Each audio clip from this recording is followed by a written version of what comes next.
This is East Asia Tonight. Good evening. Tonight's top stories. Iran rebuffing talk of an end to war. The foreign minister and military elite maintaining Tehran will make its own decision on a halt to fighting. The Asian markets finding reason for relief and rebound in remarks by the US president that he could end the war and take pressure off supplies of global oil.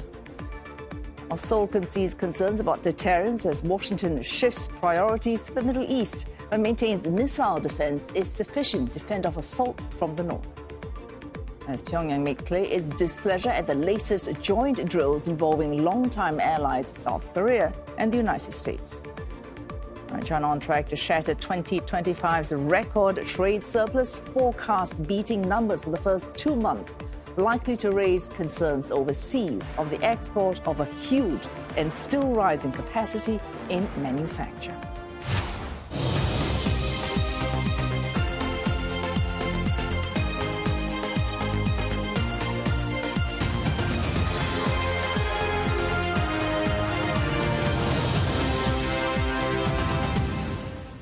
And also on this bulletin, targets for the economy laid out at China's 2 sessions. We look at what benchmarks and policy mean for jobs and security. It's nearly 15 years after Japan's Fukushima disaster, towns can rebuild, but people are moving forward, and people are moving forward. Yet for survivors, there's no escaping the past.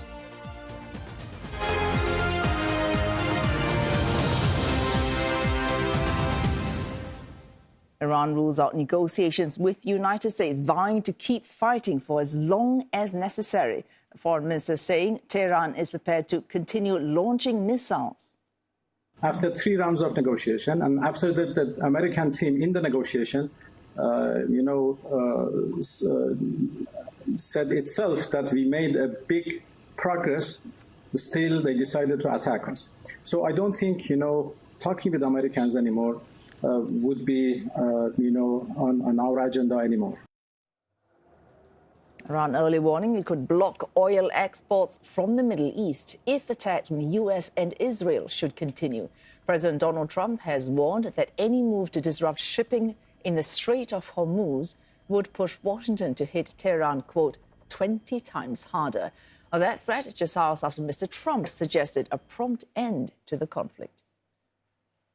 We're ahead of our initial timeline by a lot.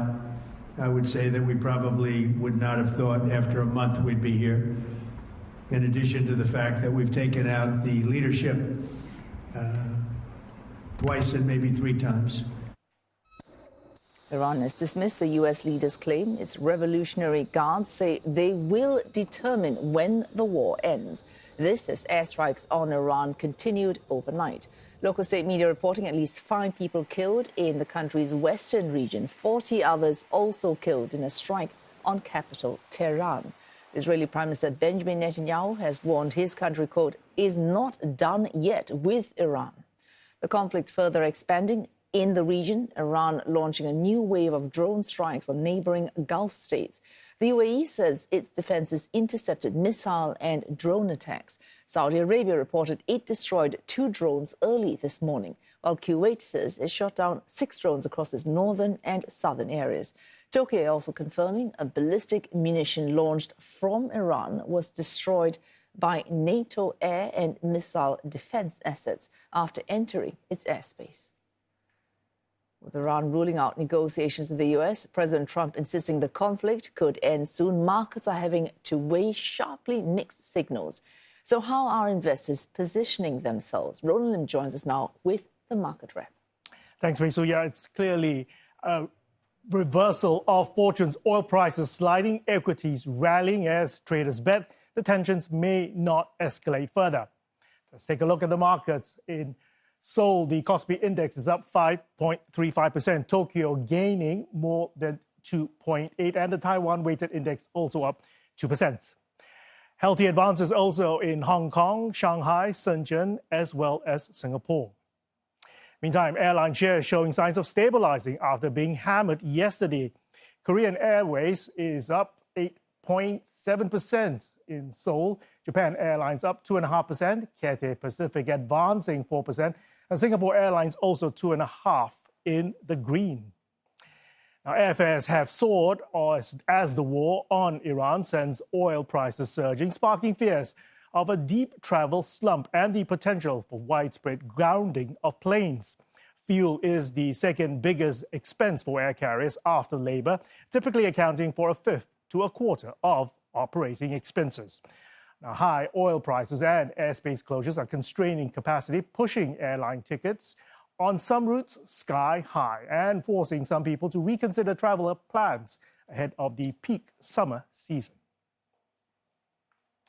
Brent crude prices fell. It is currently down 9% in Asian trade, $90.09 a barrel. U.S. market, the West Texas Intermediate, also by about the same margin, $86.45 a barrel. This after it rose to a high of $119.50 for Brent, causing equity markets to plummet.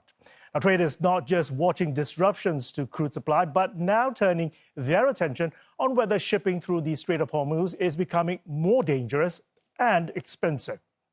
Now, shipping experts say that about 10 vessels in or near the Strait of Hormuz have come under attack since Iran blocked the strait in retaliation for the U.S.-Israeli strikes. Crews navigating those waters are reportedly resorting to unusual tactics in a bid to reduce their chances of coming under attack. Some ships transiting the Gulf have been altering their identification signals, in some cases declaring themselves as Chinese-owned or all Chinese crew on board. The system they are using is called the Automatic Identification System. It's normally used to broadcast key information to nearby vessels, ports, and monitoring systems. Things like the ship's name, position, course, speed, and often a destination field. But in a conflict zone, that same transparency can become a vulnerability. And one detail here that is important, the destination or message field in the AIS is relatively easy for a ship's master to alter. So while a ship is not necessarily changing its entire identity, it can display messages that signal something about ownership, nationality, or crew composition. So given what they can choose to alter, Roland, why pick Chinese-owned or all Chinese crew? Well, the apparent calculation is that presenting themselves as Chinese connection might actually make the vessel less likely to be attacked. Now, I should put a big disclaimer here to say that there's no clear evidence, really, that simply declaring yourself Chinese would actually guarantee any form of protection. But when, the crews are facing missiles, they're facing drones and navigating one of the most dangerous waterways right now in anywhere of the world, I mean, even that perceived reduction in risk is something worth trying. And there is also another problem, too. The data itself, the GPS data itself, may not be trustworthy. Now, Bloomberg's reporting that tracking systems are now showing a dozen clusters of ships right now. These clusters containing something like 200 ships, and also ships traveling at 100 knots right now. And that's not normal under a peaceful time. So a lot of experts are saying that there is interference, digital interference or jamming going on in these waterways. And the likelihood that, the fact that you've not, as I mentioned, not only have to dodge missiles, you not only have to dodge drones, now you have to actually navigate through a so-called digital soup, as it were, in terms of getting to where you are. So that actually escalates the danger involved in going through the Strait of Hormuz. Oh, governments not standing idle either. I think last night, Donald Trump on CBS News warning Iran not to get cute on anything in the Strait of Hormuz. Yes. We also had the U.S. Naval Institute saying or reporting that France is sending some 10 additional warships into the East Mediterranean and Red Sea in order to support its carrier, the Charles de Gaulle. President Macron is actually preparing these ships in order to have some sort of defensive escort missions once the worst of the conflict is over in the region. As you mentioned, the U.S. is also offering safe passage. It wants to provide naval escorts and also providing insurance backstop. But at this point in time, we're actually not seeing a visible boosting of shipping across those that strait right now. So it would seem that ship owners, insurers as well as crew members are actually not swayed by the reassurances from these governments. Well, the insurance backstop matters because, as you mentioned earlier, danger as well as cost. And cost in insurance reflects that degree of danger. Absolutely. I mean, insurance cost is a huge part of it. Reuters reports that war risk premiums have surged more than 1,000-fold. So according to investment banker Jeffries, rates have shot up from something like 0.25% to 3% currently when the conflict began. So basically, if you take a tanker with a hull value of some say $250 million worth of supplies, that war risk premium is now $7.5 million for that ship. It used to be $625,000. So insurer Lloyd's estimates that there is currently about 1,000 vessels sitting on the Persian Gulf just waiting, and their hull value is aggregated at some $25 billion. All right, all that feeding into broader concerns about supply chains not being as free-flowing as, I suppose, investors or markets might prefer them to be. Yeah, it's not just about oil, it's also the flow of goods coming into the Middle East. They're relying on pharmaceuticals from India, they're relying on semiconductors, as well as batteries from Asia, and as well as, fertilizers from the Middle East themselves. So these cargo ships are either stuck, as I mentioned, or they're taking a much longer route down the southern tip of Africa. But remember, going through the Cape of Good Hope, that adds about 10 to 14 days worth of travel, and that translates to about $1 million more in terms of fuel costs for these vessels. So it's expensive, and also at the same time, air cargo in the Middle East, because the Middle East hub is now taken out of that picture, that's also going to rise. We had Maersk saying that air cargo charges are already going up, and risk premiums for war surcharges are also going higher. And we also just reported today, Hong Kong Airlines, it's raising its fuel surcharges by 35% because of surging oil prices. I think that, Roland, connecting all the dots for us and putting a dollar value to these geopolitical ructions. Roland will be back with more business news later this hour. Thanks for that, Roland. Thank you. And China says more than 10,000 of its nationals have returned safely from Middle Eastern countries, including the United Arab Emirates, Oman and Saudi Arabia.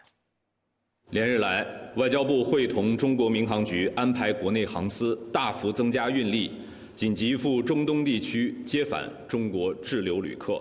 有关驻外使领馆推动外方对中方航班直飞提供便利，及时发布安全提醒和航班计划，加强对滞留旅客关照疏导。 Chinese authorities also helping more than 70 Taiwan residents fly to Shanghai before transferring back to Taipei. The group's planned transfer flight in Abu Dhabi had been cancelled. Authorities helped them to board a flight from Istanbul instead. 就是很感谢，怕你回不来。在那滞留了多少天呀？差不多5天吧。 In Tokyo, the second batch of Japanese evacuees flew in on a government-chartered flight from Riyadh. 281 Japanese and other nationals were on board. Many of them made their way to Saudi Arabia by land transport from Qatar, Kuwait and Bahrain. Japan is planning 2 more chartered flights, one from Riyadh and another from Abu Dhabi. We have much more coverage on the war, on Iran, and how tensions in the Middle East have exposed Southeast Asia's growing reliance on imported energy on our website, cna.asia. South Korean President Lee Jae-myung says a potential redeployment of U.S. weapons based in South Korea now cannot be stopped. He was responding to reports that Washington is transferring Patriot missile defense systems to support its operations in the Middle East. Local media states that missile batteries were shipped out of South Korea's U.S.-operated Osan Air Base, likely to be sent to U.S. military bases in Saudi Arabia or the UAE. Washington has also reportedly been moving parts of its Terminal High Altitude Area Defense or THAAD anti-missile system out of the country. Neither report has been confirmed. Mr. Yi said that South Korea expressed opposition to this matter, But he's also emphasized that the country is not in a position to make any demands. 그로 인해서 우리 대북 억지 전략에 무슨 장애가 심하게 생기거나 그러느냐라고 묻는다면 저는 전적으로 그렇지 않다라고 말씀드릴 수 있습니다. Taiwan, which also fields U.S. Patriot missiles, says it has received no indication from Washington of any plans to transfer weapons to the Middle East. Taiwanese Defense Minister Wellington Koo says any such movements will only happen if Washington makes a request, and it will then be the responsibility of the U.S. military. I'll still head on East Asia tonight. Canada reverses course on TikTok, formally scrapping its move to shut down the app's local unit over national security concerns. As Chinese tech hubs race to build an industry around fast-rising AI agent OpenClaw, even as regulators flag risks on security over its access to personal data.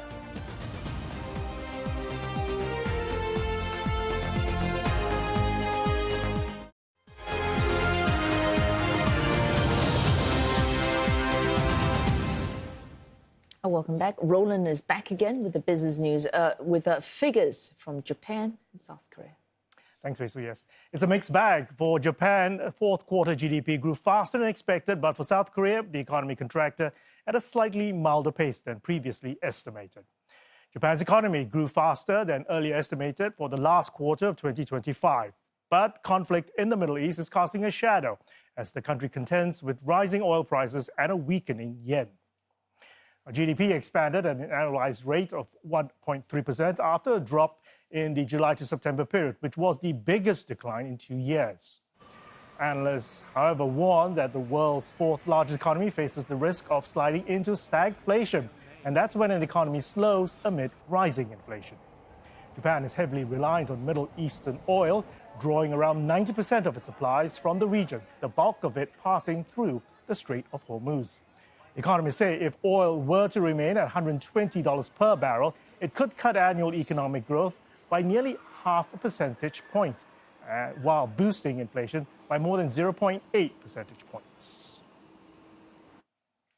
South Korea's economy expanded 1% in 2025 amid strong exports, but posted negative growth in the fourth quarter. The country's real GDP, that's a measure of economic growth, contracted 0.2% from the previous quarter in the October to December period. The contraction follows a sharp expansion in the third quarter when the government rolled out stimulus policies to boost domestic demand. Now, on an annual basis, Asia's fourth largest economy grew 1.6% in the fourth quarter after a 1.8% rise in the third. For the whole of 2025, exports rose 4.2% on year, driven by strong semiconductor demand, though slowing from that 6.8% growth the previous year. The Bank of Korea projects 2% growth in 2026, citing brisk exports and a recovery in private consumption. China roaring into 2026 with exports far outstripping forecasts, fueled by red-hot electronics demand. The latest figures putting the economy on track to top last year's record of $1.2 trillion trade surplus. And that's barring a wider energy and shipping shock from the war in Iran. For the first 2 months of the year, outbound shipments rose nearly 22% on year in the combined January to February period. The strong start to the year means that China's sales abroad were still gaining momentum before the Iran war broke out at the end of last month. Imports also jumped nearly 20%, leaving the surplus of $214 billion at an all-time high for the period. The latest data also showed that Chinese exports to the U.S. fell 11% over the same period, hit by Trump's tariffs. As tensions rise in the Middle East, China is moving to protect its energy lifeline. The buying spree comes as the U.S.-Israeli war with Iran threatens global supply, pushing international prices towards $120 a barrel.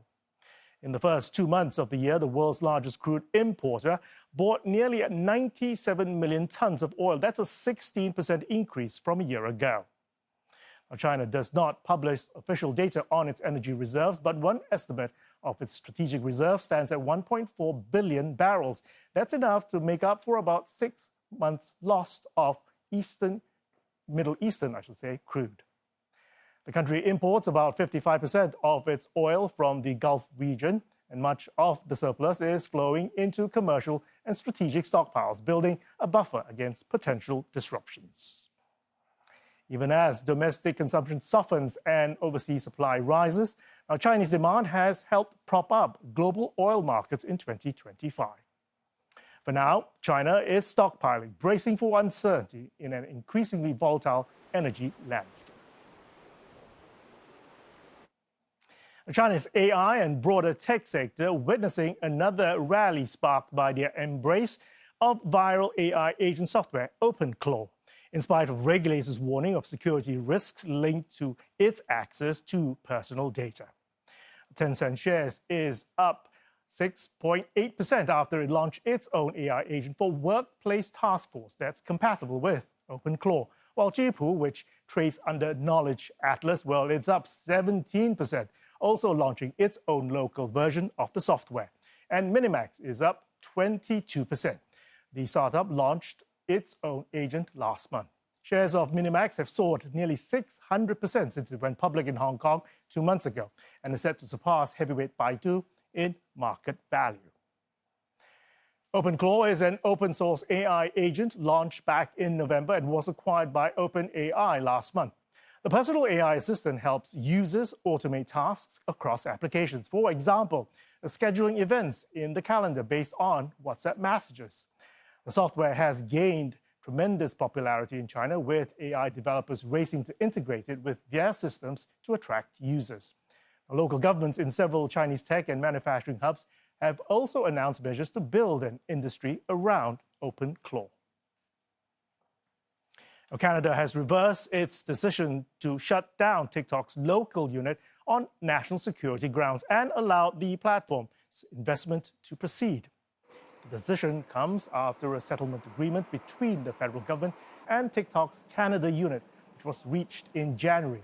The approval is now subject to new legally binding measures. Now, TikTok will implement new safeguards, including privacy-enhancing technologies and security gateways, introduce enhanced protection for minors, and allow an independent third-party monitor to audit and to verify data access controls. Experts say the move is another sign of Canada resetting ties with China. The court-approved settlement came days after Prime Minister Mark Carney visited China and struck a trade deal with President Xi Jinping to reduce tariffs on some Chinese-made electric vehicles and Canadian agricultural products. Now, TikTok's Canadian operations are controlled by ByteDance. And that's the latest in Business Ways. Thank you. Thank you, Roland. I'll still head on East Asia tonight. North Korea's Kim Yo-jong warns of terrible consequences as the US and South Korea press ahead with joint military drills. China's recession setting the overall direction for the economy, but beyond those big numbers, what do policies and benchmarks mean for those on the ground, jobs and social security?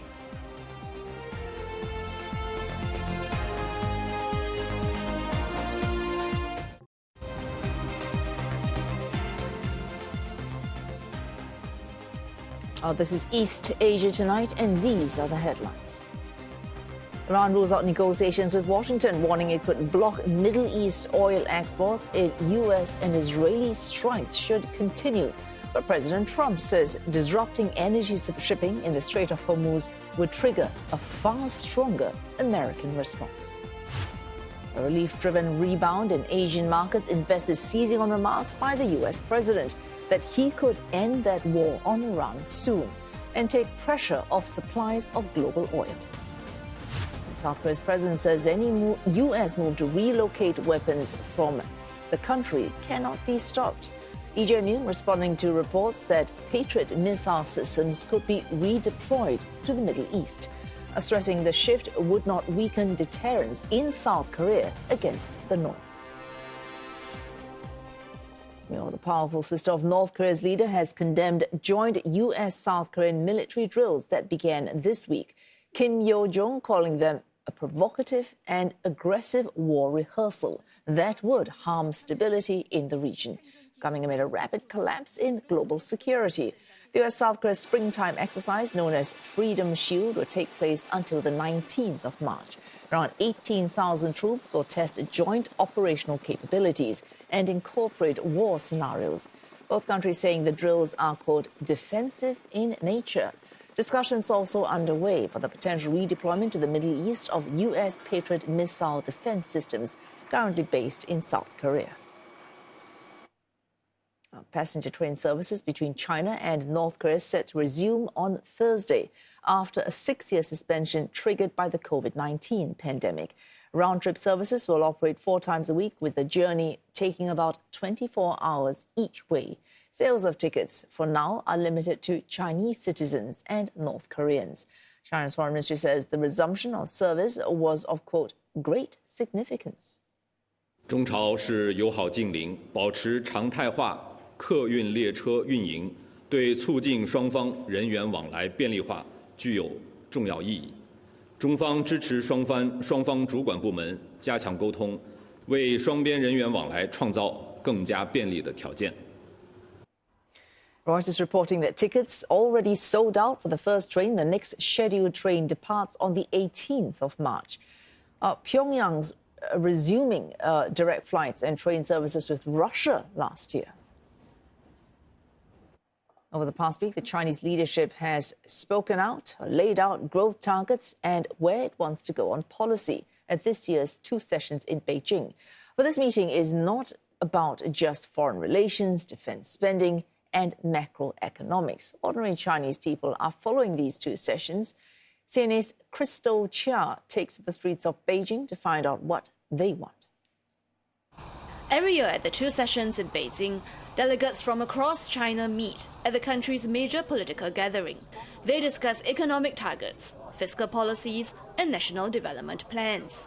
But beyond the big numbers and top-level policies, it is announcements relating to livelihoods that speak to most people.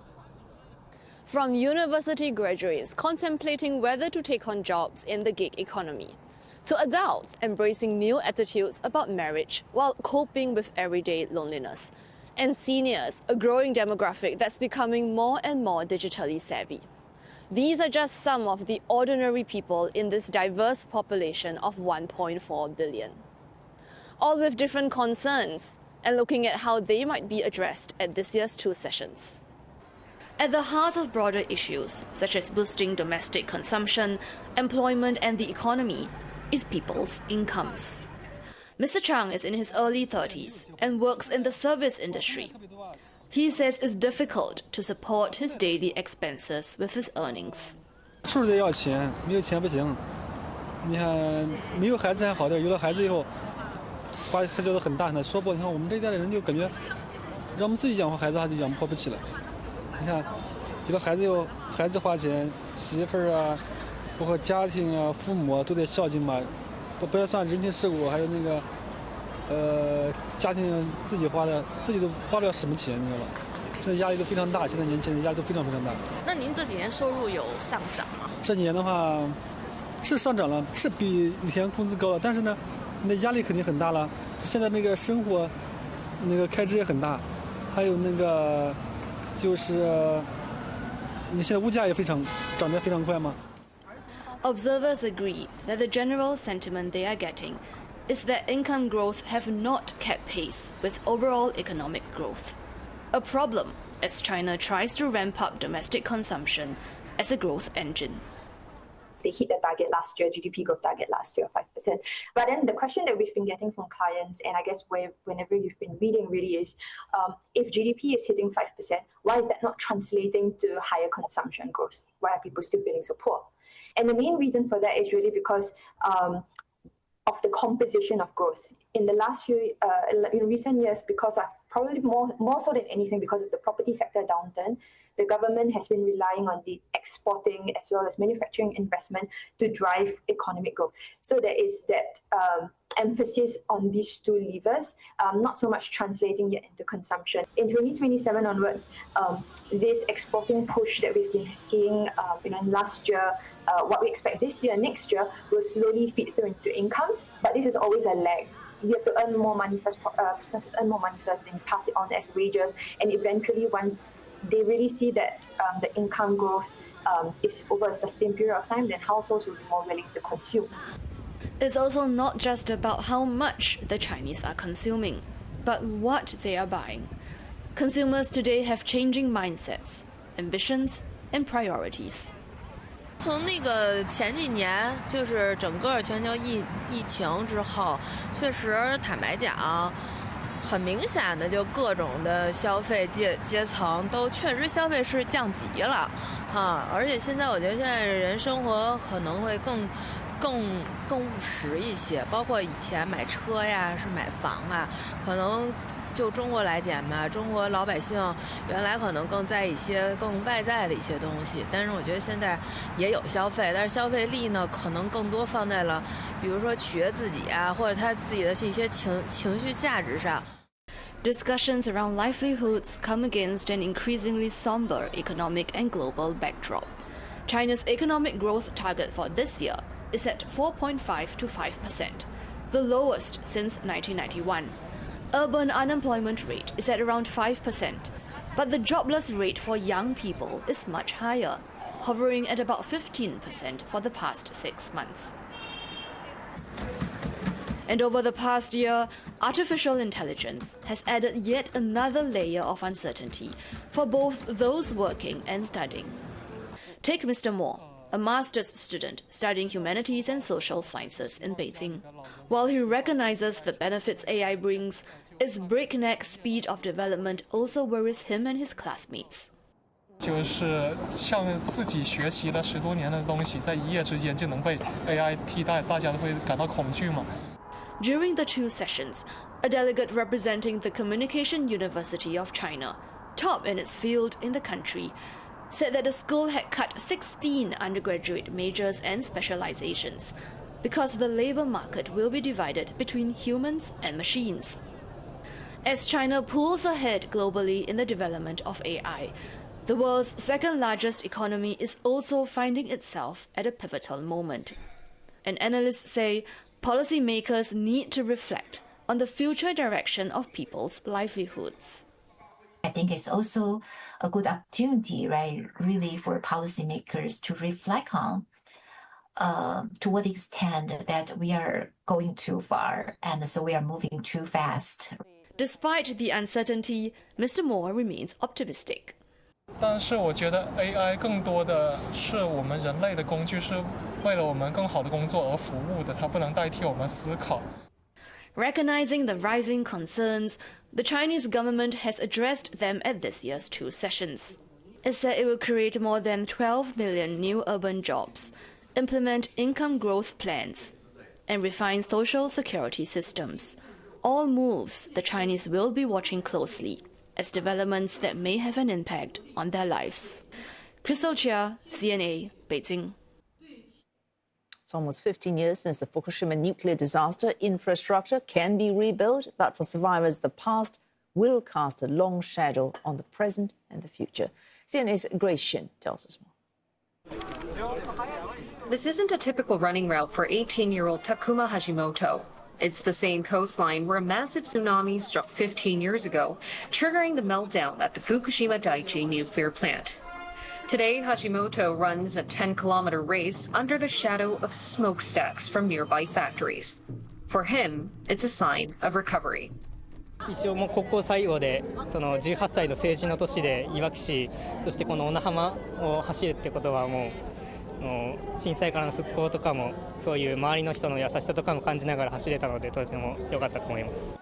Hashimoto was 3 when the worst nuclear disaster since Chernobyl unfolded. He has hazy memories of aftershocks rattling on his first day of kindergarten back in March of 2011. Now studying electrical engineering, he plans to enter Japan's nuclear sector, part of a generation embracing atomic energy. 確かに15年前に事故はあったんですけども、その今まで例えば実際現地に行って原子力のハザードの話を聞いたり、いろいろ現地で見たりして、そういうのを学んできて、自分自身ではその原子力を一概に危険なものとして扱うのではなくて、その将来のエネルギーの選択肢の一つとして考えていくのでは良いのかなとは思います。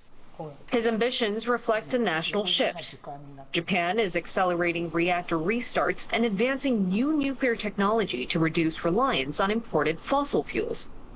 In February, one of the 7 reactors at the Kashiwazaki Korea nuclear plant, the world's largest, restarted. Across the country, 15 of 33 operable reactors are now back online. An Asahi newspaper survey last month showed support for restarts at 51%, with those aged 18 to 29 the most supportive. Yet scars of the 2011 disaster still endure. In Odaka, less than an hour north of Iwaki, innkeeper Tomoko Kobayashi still monitors radiation levels across her hometown. When the magnitude 9.0 quake struck, she was inside her family-run inn.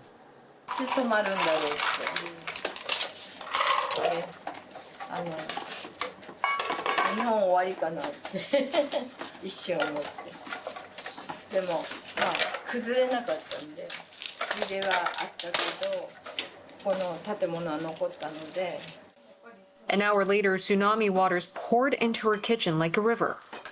Explosions at Fukushima Daiichi forced mass evacuations. Around 150,000 people fled, including Kobayashi, who had to evacuate for a year. It took her another 4 years to reopen her inn in 2016. That's when she started to conduct her own radiation surveys. Twice a year, Kobayashi and fellow volunteers measure radiation at hundreds of locations and test local produce. Yukio Shirahige, a former decontamination worker at Fukushima Daiichi, now supports the monitoring effort. He says radiation levels have fallen significantly over 15 years, but it's still too early to call the area safe. He recently found wild boar meat exceeding safety limits by more than 100 times. Only 1/3 of Odaka's pre-disaster population has returned, but residents like Kobayashi remain patient. ゆっくりとね、そんな10年20年じゃ無理です。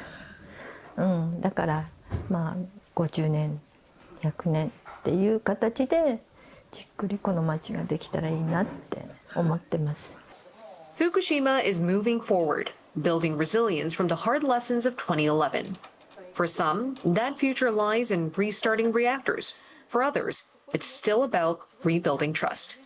Grace Shin, CNA, Singapore. And still ahead on this bulletin, a global leader in training nurses, but losing them to other countries. Why experts say India must act now to keep its healthcare talent.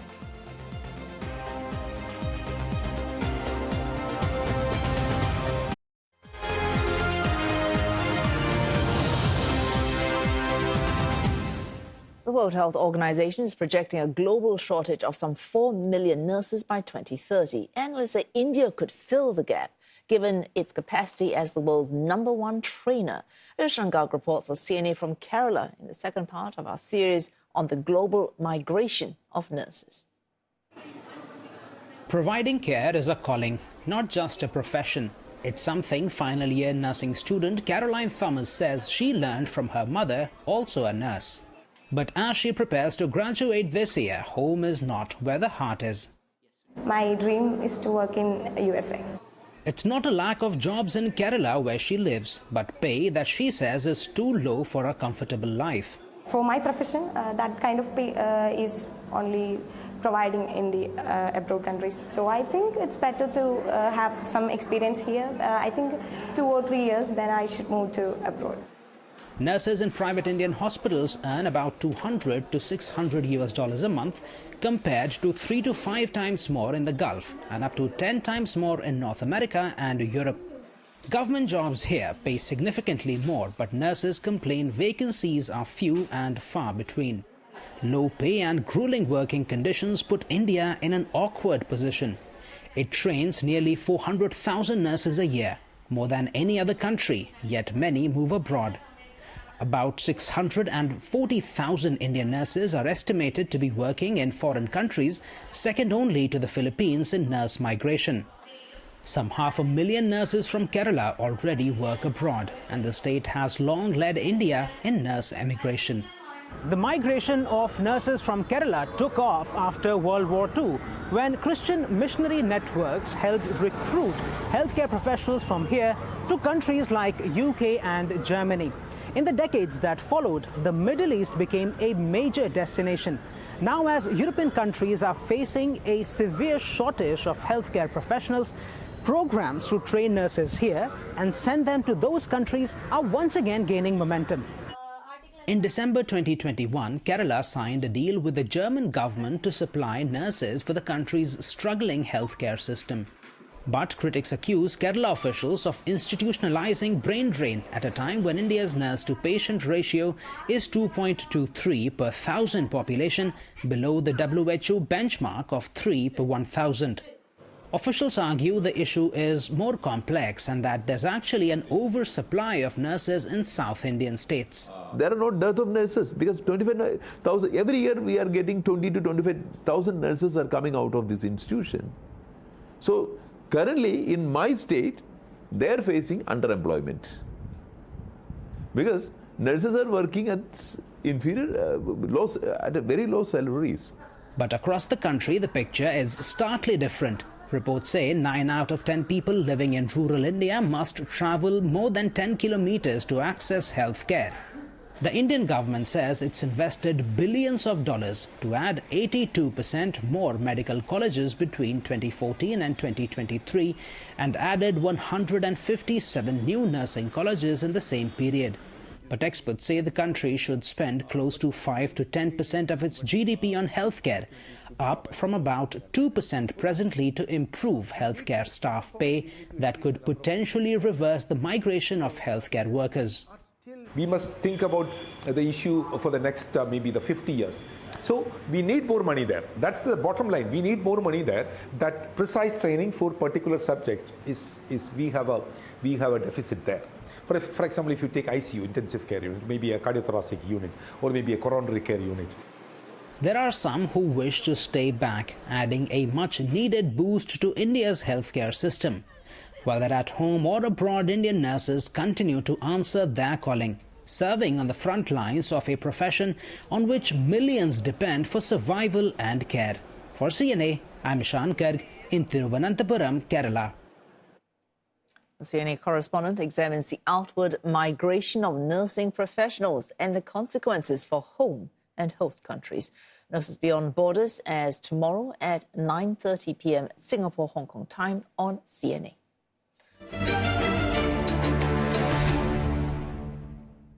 A family farm in Taiwan has turned the humble sweet potato into a premium experience.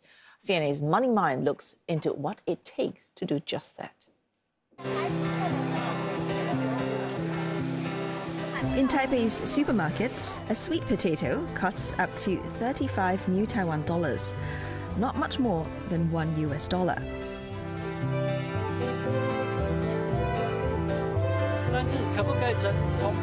But just an hour away in the hills of Jinshan, city folk pay 100 times that to dig up, roast, and eat the same thing.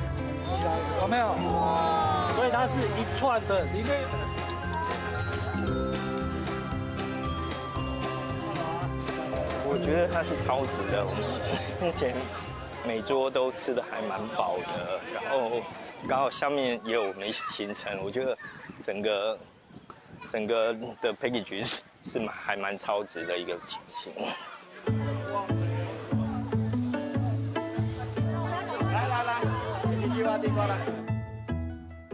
It's a lesson in how branding, reinvestment, and discipline turned a cheap crop into a multi-million-dollar enterprise. And it all started when one family went back to its roots. Lai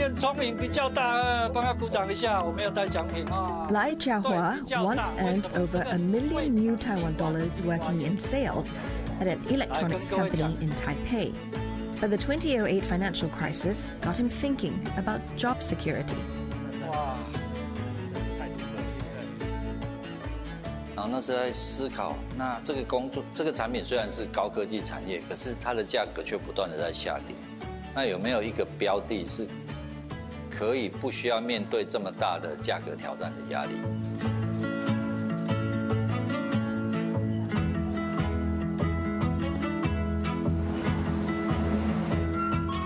So he quit a deflating industry for one where he could control the value of what he sold.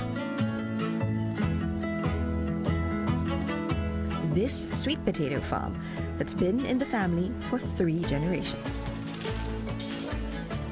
其实我们大概地瓜园从最初啊，其实妈妈零用钱那个大概1年的收入大概10-20万。